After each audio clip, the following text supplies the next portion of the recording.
our forecast deviations are within a reasonable range, comparable to other advanced economies. Within this range of variation, revenues in recent years have indeed come in above projections. Is that because we were overly conservative? The short answer is no. Our projections are prepared by MOF economists using the best available data at the start of each financial year, including GDP growth assumptions at that time. But for a small, open economy like Singapore, growth outcomes can diverge significantly from forecasts as global conditions evolve because we are so dependent on the external environment. Forecasting Singapore's GDP growth is like forecasting the world's GDP growth, which is very, very difficult to do. Likewise, revenues from property transactions or COE premiums are inherently difficult to predict. You can tell what the next year's property prices will be, what next year's COE premiums will fetch. It's very hard to do. In the case of COE, we increase the quotas, yet the premiums continue to rise with sustained demand. And that explains the increase in revenue from licenses and permits, which Mr. Gerald Giam asked about. So forecasting in such an environment will never be exact.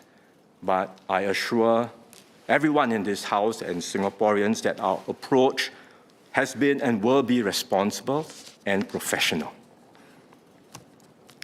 A further insinuation is that the PAP government deliberately painted a doom and gloom picture for electoral advantage. But let's consider the facts and the context. After the US Liberation Day tariffs, there was widespread uncertainty across the world, not just in Singapore.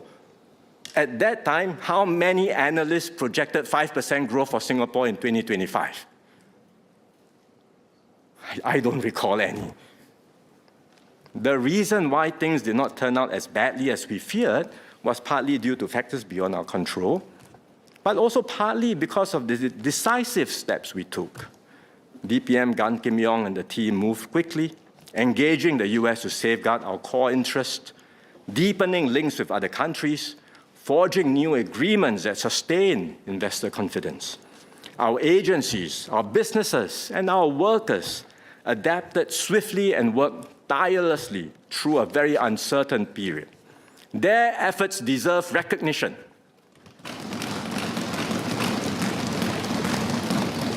So let us not belittle these contributions just to score a political point.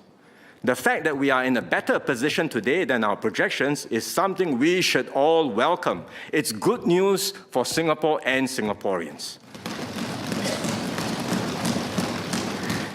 Imagine if we had chosen differently, if we didn't raise GST and had instead hoped for revenue upsides, and then the economic situation did not turn out so well. We would be having a very different debate today. We will be scrambling to close fiscal gaps. We will be responding from weakness. But because we made the difficult yet responsible decision, because we chose responsibility over convenience, we are now in a position of strength.